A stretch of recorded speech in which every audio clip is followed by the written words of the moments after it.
ऐसा लगा अंत में बताइएगा जरूर। अरे बहू, चाय ले ले, उठ जा बेटा। अरे मम्मी रहने देती ना, मैं उठ तो रही थी। अरे कोई बात नहीं, खाने में क्या बनाना है वो बता दे। देख लो माँ, कुछ भी जो ये कहे बना लेते हैं। बेटा मैंने तो जो सब्जी थी वो काट दी है, तू बस रोटियां बना लेना। ये हर रोज सुबह का सीन था ममता के ससुराल का। एक दिन पड़ोसन कहती है, अरे बहन जी, सारा दिन काम करती रहती हो, थकती नहीं क्या आप? बहू क्या करती रहती है सारा दिन? अरे वो भी कुछ ना कुछ करती ही रहती होगी। अब इतनी भी बूढ़ी तो नहीं हूं मैं जो बैठ जाऊं कि सामने काम पड़ा है और मैं बैठी रहूं। अरे लेकिन बहू की तो आदत खराब हो जाएगी जब सारा काम आप ही कर दोगी। अरे ठीक है ना, कम उम्र में हमारी भी शादी हुई थी। अब आजकल के पढ़ने लिखने वाले बच्चों को सारी जिम्मेदारी लेने में भी तो वक्त लगता है।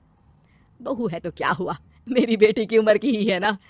एक उसे भी देख लो, चाय बनाने के सिवा आता ही क्या है। ममता से सारी बात करती है। हाँ मम्मी जी ही ज्यादा काम करती हैं, इसमें कोई दो राय नहीं है, लेकिन मैं भी क्या करूं, ऑफिस और घर के बीच जो वक्त मिलता है उसी में काम कर लेते हैं, है ना। दिन बीत रहे थे। सास बहू के बीच की बॉन्डिंग अच्छी थी, लेकिन जब बहू माँ बनती है तो जो थोड़ा बहुत काम किया करती थी वो भी छोड़ देती है। बहू ये ले, तेरे लिए बनाया है, इसको खाने से बच्चा और तू दोनों स्वस्थ रहेंगे। ठीक है माँ जी। माँ जी, वो बच्चे के लिए गद्दे जो सूख रहे हैं ना छत पर, जरा ले आइए ना। तभी वहां पति आ जाता है। अरे माँ रुको, मैं ले आता हूँ, तुम मेरा खाना लगा दो। माँ किचन में चली जाती है। पता है, बगल वाली डॉली है ना, वो लोग हमारी साइड के हैं। उसकी सास ने तो उसकी हड्डियों को मजबूत करने वाले लड्डू बनाए हैं, उसे भी बच्चा हुआ है ना। पता नहीं मम्मी जी क्या पानी सा उबाल कर दे देती है, मैं तो बस वही खा लेती हूँ। अरे तो तुम्हारे साइड बनता है तो तुम अपनी माँ से बोल दो, वो बना देंगी। आहा, माँ की तबीयत ठीक नहीं रहती, तुम जानती हो ना, कैसे बनाएंगी वो।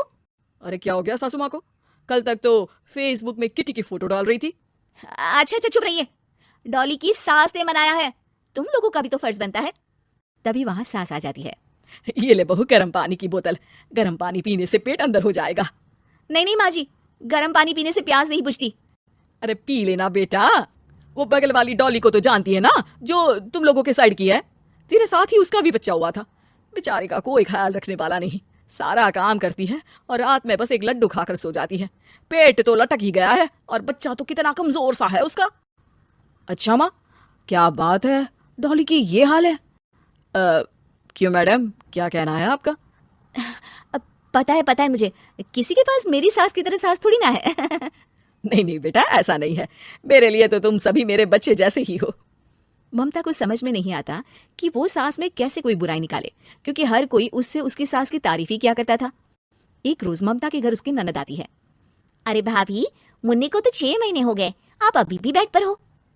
आ गई आप, कैसी हैं बुआ, बच्चा होने के 6 महीने बाद आई हैं आप। भाभी अमेरिका दूर है ना, तो वक्त लग जाता है। अब इनकी छुट्टी अभी थी तो सभी आ गए। वैसे माँ कहाँ है? थकी हारी सास बेटी को देखकर खुश हो जाती है।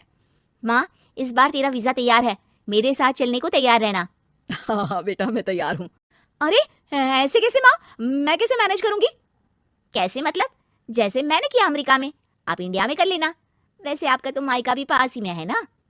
हाँ वो तो है, लेकिन माँ के पास वक्त नहीं होता, ईश्वर भक्ति में उनका सारा समय चला जाता है।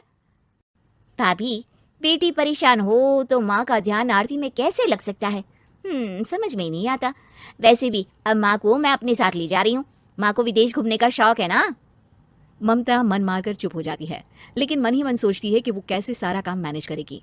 पति का खाना, नाश्ता, मुन्ने को नहलाना धुलाना, फिर रात भर इसके लिए दूध तैयार करना। माँ तो सारा काम करती थी, हे भगवान, ना भाई ना। क्या हुआ भाभी, क्या सोचकर ना भी ना कर रही हो? अरे कुछ नहीं, बस बच्चे के बाद से ही कमजोरी ज्यादा हो गई है ना, तो अचानक से बड़बड़ाने लगती हूँ मैं। अगले दिन ममता अपनी माँ को फोन करती है। राधे राधे। माँ मैं क्या करूँ, मेरी सास तो अमेरिका जा रही है बेटी के पास, अब घर का सारा काम, बच्चा, सब कैसे मैनेज करूंगी। तू आ जाना माँ कुछ महीनों के लिए मेरे पास। अरे ना ना ममता, मेरे बस की बात नहीं है काम धाम। अरे तू तो जानती है ना, मैंने तो तेरे भाई की शादी भी गरीब गांव की लड़की से इसीलिए ही की थी कि वो चुपचाप घर का सारा काम करे। वैसे भी अब तो आदत भी नहीं रही मेरी काम करने की। ममता को माँ पर बहुत गुस्सा आता है। ठीक है माँ, देख लूंगी मैं, लेकिन मेरी मुसीबत के वक्त आप मेरा साथ नहीं दे रही है, अब भूल जाना मुझे।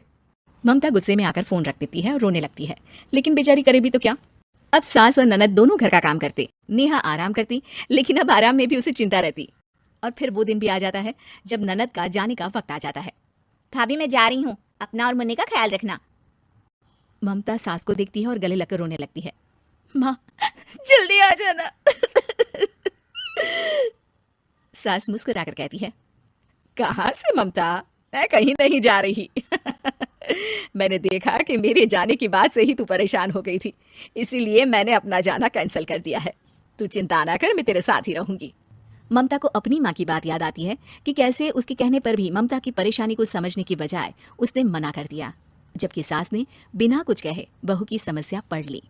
हाँ माँ, हम सब साथ चलेंगे बाद में दीदी के घर अमेरिका। आज